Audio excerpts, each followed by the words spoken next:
আসসালামু আলাইকুম প্রিয় দর্শক, অন্য মঞ্চের আলাপচারিতায় আপনাদের সকলকে আমন্ত্রণ জানাচ্ছি। আশা করি ভালো আছেন। ঢাকা ক্যান্টনমেন্টের ভেতরে এক ধরনের গুমোট পরিস্থিতি, অনিশ্চয়তা, শঙ্কা, একটা দম বন্ধ করা পরিস্থিতি বিরাজ করছে। এর মধ্যে সম্প্রতি যুক্ত হয়েছে সিনিয়র কিছু কর্মকর্তার সাথে জুনিয়র কিছু কর্মকর্তার দ্বন্দ্ব। এই দ্বন্দ্বটি মূলত শুরু হয়েছে নির্বাচনকে কেন্দ্র করে।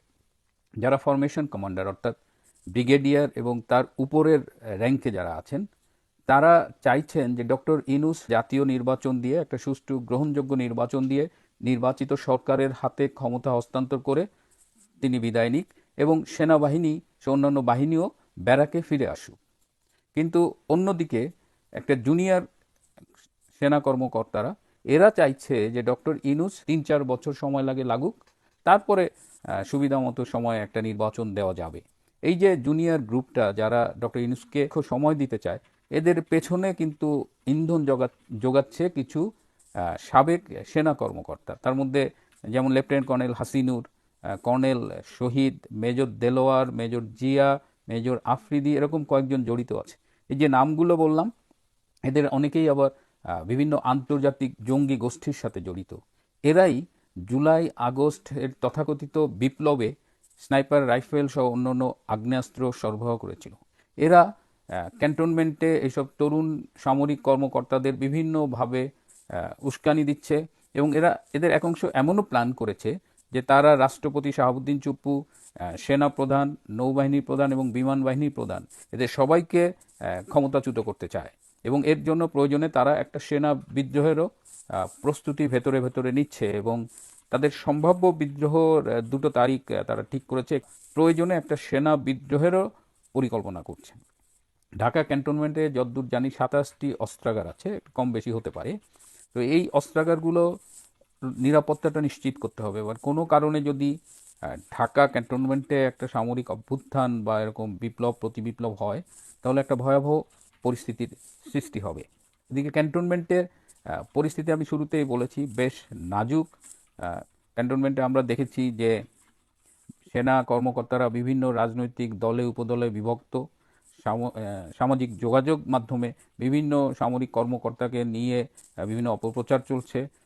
একটি বৈরী দেশের গোয়েন্দা সংস্থাও এই ক্যান্টনমেন্টের ভেতরে বিভিন্ন রকমের অপতৎপরতা চালাচ্ছে এবং এর ফলে যেটা হচ্ছে যে সেনাবাহিনীর মধ্যে, অন্যান্য বাহিনীর মধ্যে যে চেইন অফ কমান্ডটা থাকে, একটা ডিসিপ্লিন ফোর্সের জন্য যেটা খুব জরুরি, সেই চেইন অফ কমান্ডটা কিন্তু ক্ষতিগ্রস্ত হচ্ছে। এদিকে সামরিক যে গোয়েন্দা সংস্থা আছে ডিজিএফআই, তারা রুটিন কাজের বাইরে তেমন কিছু করছে না। দেশ জুড়ে যে এরকম অরাজকতা চলছে, এরকম বিভিন্ন রাজনৈতিক দলের উপরে নিপীড়ন চলছে, আওয়ামী লীগ নেতা কর্মীদের হত্যা করা হচ্ছে, এই রিপোর্টগুলো কিন্তু তারা চেপে যাচ্ছে বা ওভাবে সংগ্রহ করছে না। এর এর আরও যেটা অ্যালার্মিং, যে কিছু ডিজিএফআই অফিসার নাকি মিসিং। তো এই অবস্থায় একটা টেনশন, একটা টেন্সড সিচুয়েশন বিরাজ করছে। এর মধ্যে আবার জামাতে ইসলাম এবং হিজবুত তাহরি, তারা তাদের রাজনৈতিক অপতৎপরতা চালাচ্ছে। যেমন এই মিরপুর আর মহাখালী ডিওএইচএসে জামাতের নেতাকর্মীরা কিছু সেনা কর্মকর্তাদের সাথে রেগুলার মিটিং করছে, পাঠচক্র করছে এবং গোলাম আজমের ছেলে যে ব্রিগেডিয়ার আজমি, তারপরে হাসান নাসির, রুশদ, এরকম আরও কয়েকজনের নাম শোনা যাচ্ছে। এরা জামাতের পক্ষ থেকে নিয়মিত সেনাবাহিনীর কর্মকর্তাদের সাথে যোগাযোগ রাখছে। হিজবুত তাহরিও থেমে নেই, তারাও সেনা কর্মকর্তাদের সাথে নিয়মিত মিটিং করছে, তাদের রাজনৈতিক তৎপরতা চালাচ্ছে। তারাও মিটিং করছে, আর্মি মেসেও মিটিং করছে। অ্যালার্মিং হলো যে এই যে তৎপরতাগুলো, এর মধ্য দিয়ে আর্মির ডিসিপ্লিন তো এফেক্টেড হচ্ছেই, আবার এসব নিয়ে জামাত এবং হিজবুত তাহরির মধ্যেও কিন্তু একটা দ্বন্দ্ব দেখা গেছে। ওদিকে প্রাক্তন সামরিক অফিসারদের যে ক্লাবটা রয়েছে মহাখালীতে, রাওয়া ক্লাব, এই রাওয়া ক্লাবে নিয়মিত মিটিং হচ্ছে এবং এখানে মিটিং করে এই অবসরপ্রাপ্ত সামরিক কর্মকর্তারা শেখ হাসিনার বিরুদ্ধে নানা রকমের ফন্দি ফিকির করছে, নানা রকমের ষড়যন্ত্র করছে। Rava club has turned into an anti Awami League club or anti Sheikh Hasina club. তো এটাও সামরিক বাহিনীর জন্য খুব সুখবর নয়। আমরা ১৯৭৫ সালের নভেম্বরের কথা আমাদের মনে আছে, সেখানে অভ্যুত্থান, পাল্টা অভ্যুত্থানের মধ্য দিয়ে যে রক্তক্ষয় হয়েছিল, আমরা চাই না এরকম কিছু অনাকাঙ্ক্ষিত পরিস্থিতির উদ্ভব হোক, আবার সেনা ছাউনিতে রক্তপাত হোক। সুতরাং এখন আমাদের উচিত হবে, যারা ঊর্ধ্বতন সামরিক কর্মকর্তা রয়েছেন, যে সেনাবাহিনীর চেইন অফ কমান্ডকে স্টাবলিশ করা এবং এই সব যে অপতৎপরতাগুলো চলছে এগুলোকে চিহ্নিত করে অবশ্যই as early as possible stop করতে হবে। কারণ আমি এই তথ্যগুলো খুব বিশ্বাসযোগ্য সূত্র থেকে পেয়েছি। আমি খুব নিশ্চিত না হলে আমি এরকম একটা স্পর্শকাতর বিষয় নিয়ে আপনাদের সামনে আসতাম না। আমি আজকে কারণেই কথা বললাম যে এই রক্তপাতগুলো এড়ানো হোক। আমাদের সেনাবাহিনী একটা পেশাদার বাহিনী হিসেবে কিন্তু সারা বিশ্বে সম্প্রতি তারা তাদের সুনামটা প্রতিষ্ঠা করেছিল। যদিও রিসেন্টলি তাদের কিছু কর্মকাণ্ডে তারা বিতর্কিত হয়ে উঠছে, কিন্তু এটা এখনই ঠেকাতে হবে। আমাদের সেনাবাহিনী দেশের গর্ব, তারা সার্বভৌমত্বের সার্বভৌমত্ব রক্ষার দায়িত্বে নিয়োজিত এবং তারা তাদের কাজগুলো করুক। সেনাবাহিনী যত দ্রুত সম্ভব ব্যারাকে ফিরে যাক, তাদের পেশাদারিত্ব বজায় রাখুক এবং ক্যান্টনমেন্টে আর যেন কোনো রক্তপাত না হয়, যেটা আমরা 70-এর দশকে দেখেছি, সেরকম কিছু যেন না ঘটে এই প্রত্যাশা করছি। আজ এ পর্যন্তই। একটা ঘটনা এমন ঘটেছে গতকাল 7 ফেব্রুয়ারিতে, যেটা সরাসরি বাংলাদেশের সঙ্গে যুক্ত নয় ঠিকই, মানে এটা বাংলাদেশের সাথে সরাসরি প্রত্যক্ষভাবে যুক্ত নয়, কিন্তু পরোক্ষভাবে এর একটা বিরাট প্রভাব বাংলাদেশের উপর এসে পড়তে চলেছে। সেই প্রভাবটা নিয়ে এখনকার আলোচনা। খবরটার কিছুই নয়, একটি মানচিত্র। ভারত আমেরিকা বাণিজ্য চুক্তি সম্পন্ন হয়েছে, খবর আপনারা জেনে গেছেন ইতিমধ্যে। কিন্তু এই বাণিজ্য চুক্তির পর আমেরিকার বাণিজ্য প্রতিনিধি দপ্তর ভারত মার্কিন অন্তর্বর্তী বাণিজ্য চুক্তির ঘোষণা দিতে গিয়ে ভারতের যে অফিসিয়াল মানচিত্র প্রকাশ করেছে, সেখানে পুরো জম্মু কাশ্মীর, গিলগিট বালতিস্তান, তথাকথিত পাক অধিকৃত কাশ্মীর, যাকে পাকিস্তান আজাদ কাশ্মীর বলে, এবং চীনের দখলে থাকা আকসাই চীন, এই সব কিছু যেটা ভারতের সাধারণ মানচিত্রে থাকে, সেটা আমেরিকা সেই মানচিত্রটা পুরোপুরি সেটা প্রকাশ করে দিয়েছে তাদের দপ্তর থেকে। এই সব কিছুকেই তারা দেখিয়েছে ভারতের অংশ হিসেবে। এর আগে মার্কিনীদের যে সরকারি মানচিত্রে সাধারণত পিওকে মানে পাক অকুপায়েড কাশ্মীর ও আকসাই চীনকে আলাদা বা বিতর্কিত অঞ্চল হিসেবে ডটেড লাইন বা আলাদা শেড দিয়ে দেখানো হতো। এবার সেই বিতর্কিত সীমানা চিহ্ন একেবারেই নেই। এটা তাই নিছক গ্রাফিক্সের ভুল নয়, বরং এক ধরনের সিগন্যাল দেয়া, রাজনৈতিক বার্তার সিগন্যাল দেয়া মানচিত্র। ভারতীয় এবং আন্তর্জাতিক বেশ কয়েকটি বিশ্লেষণ এটাকে খোলাখুলি পাকিস্তান ও চীনের প্রতি কূটনৈতিক বার্তা বলেই পড়ছে। কেন আমেরিকা এমন মানচিত্র দিল তার অফিসিয়াল কোনো ব্যাখ্যা নেই, সেটা থাকার কথাও নয়। তবে বার্তা পড়ে নেওয়াটা কিন্তু খুব কষ্টকর নয়। পৃথিবী জুড়ে এর যে ব্যাখ্যাগুলো চলছে সেগুলো মোটামুটি এরকম: এক, ভারতের প্রতি কৌশলগত সমর্থনের প্রদর্শন।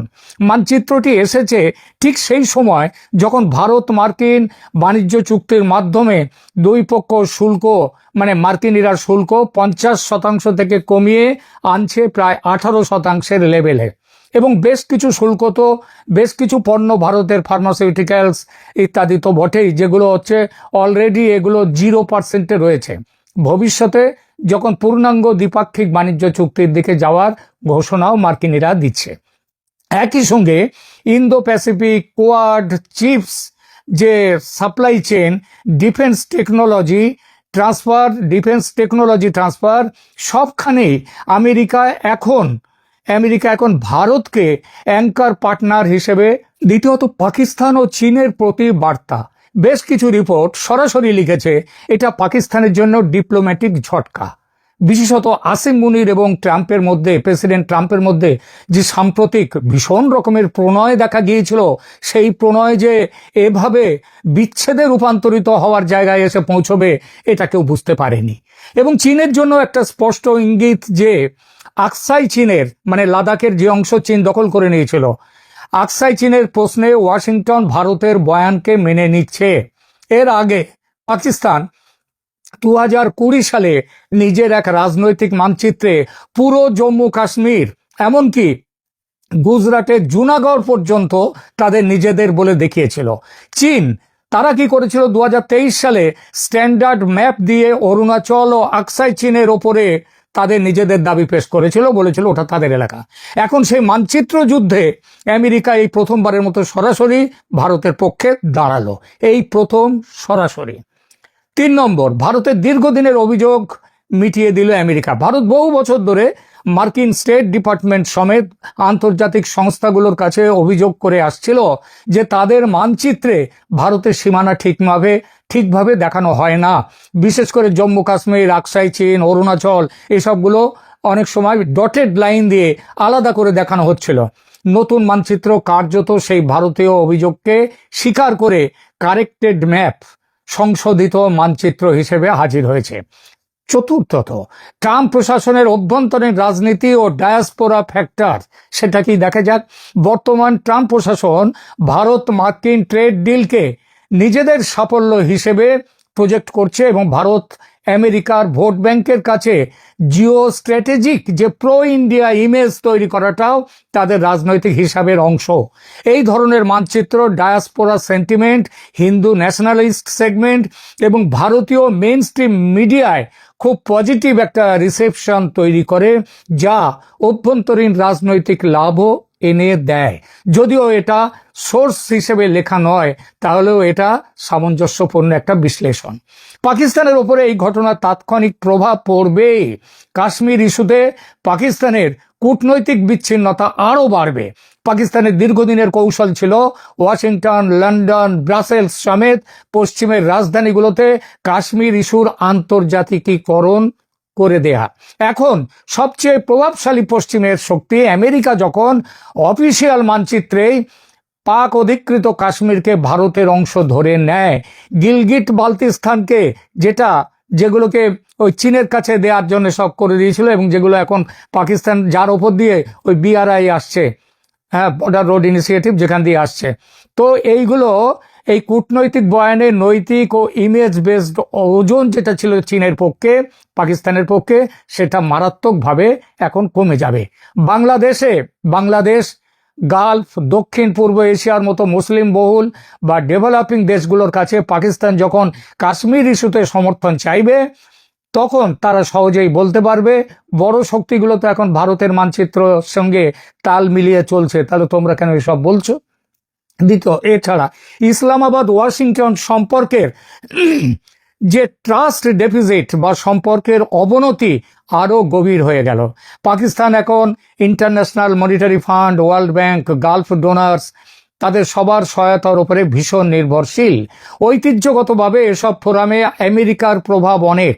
এমন অবস্থায় মানচিত্রের ধাক্কা পাকিস্তানের রাজনৈতিক এলিটের মধ্যে আমেরিকা আর আমাদের কোনো কথাই শুনছে না এই বোধকে আরো শক্তিশালী করবে। তাকে আরো বেশি করে হয়তো চীনের দিকে ঝুঁকে ঠেলে দিতে পারে। তবে বাস্তব দিক থেকে দেখলে পাকিস্তানের পক্ষে ওই আমেরিকার সঙ্গে ব্রেকআপ করা সম্ভব নয়। চীন পাকিস্তান কোলাবোরেশন আরো ঘনিষ্ঠ হওয়ার ঝোঁক আসতে পারে, যেহেতু একই মানচিত্রে পিওকের সঙ্গে আকসাই চীন ও ভারতের অংশ হিসেবে দেখানো হয়েছে। তাই ইসলামাবাদ ও বেইজিং এর কমন একটা আক্ষেপ বা অভিযোগ, গ্রিভেন্স তৈরি হবে। উভয়ই একে নিজেদের আঞ্চলিক স্বার্থের বিরুদ্ধে মার্কিন অবস্থান বলে তুলে ধরবে। দেখুন, China Pakistan economic corridor, CPEC, Gilgit Baltistan, Karakoram corridor, সব কিছুর ওপরে আমেরিকার এই মানচিত্র অভিঘাত আসবে। প্রতিক্রিয়ার আকারে কিছু কড়া বিবৃতি দেওয়া ছাড়া তাদের আর কিছু করবার ক্ষমতা নেই। এবার দেখি বাংলাদেশের ওপর এর কি সম্ভাব্য প্রভাব। এক কথায়, এই প্রভাব বিশেষ করে বাংলাদেশের বর্তমান শাসকদের জন্য মারাত্মক। বাংলাদেশের জন্য এটা সরাসরি মানচিত্র সংক্রান্ত কোনো সার্বভৌম ইস্যু নয়, কিন্তু আঞ্চলিক ক্ষমতার ভারসাম্য, কূটনৈতিক স্পেস আর তাদের যে অভ্যন্তরীণ রাজনীতি, ডোমেস্টিক পলিটিক্স, এই তিনটে জায়গাতেই এই মানচিত্রের প্রভাব, ভারত আমেরিকা এই যে কাছাকাছি হওয়ার প্রভাব ভয়ঙ্কর রকমের গুরুত্বপূর্ণ। ভারত মার্কিন জোট আরো মজবুত হওয়া মানে ভারতের আঞ্চলিক লিভারেজ বেড়ে যাওয়া। আমেরিকা যখন প্রকাশ্যেই ভারতের সবচেয়ে স্পর্শকাতর ন্যারেটিভ অর্থাৎ ওই মানচিত্র, দেশের মানচিত্র, তার সঙ্গে নিজেকে অ্যালাইন করতে শুরু করে, তখন দক্ষিণ এশিয়ায় ভারতের big brother plus global partner আমেরিকার এই দুই ইমেজ আরো জোরালো হয়ে ওঠে। ওই বাংলাদেশের ছেলে ছোকরারা, ওই মাহফুজ আলমরা, এরা ওই পশ্চিমবঙ্গ, বিহার, ঝাড়খণ্ড, ওদিকের 7টা রাজ্য, 7 সিস্টার্সকে নিয়ে নিজেদের মানচিত্রে নিয়ে একটা বই করেছিল না, মানচিত্র করেছিল। সেই সবগুলো আবার আমাদের ইউনুস মিয়া সেইগুলো দিয়ে দিয়েছিলেন পাকিস্তানের যারা ওখানে এসছিলেন, সেনা প্রধানরা যারা এসছিলেন তাদেরকে দিয়েছিলেন। তার কি ফলটা হলো?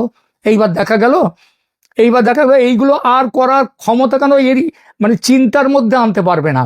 বাংলাদেশ, নেপাল, ভুটান, শ্রীলঙ্কা, প্রত্যেকটা রাষ্ট্রের জন্য বার্তা একটা স্পষ্ট, সেটা হলো আঞ্চলিক ভূ রাজনীতিতে যদি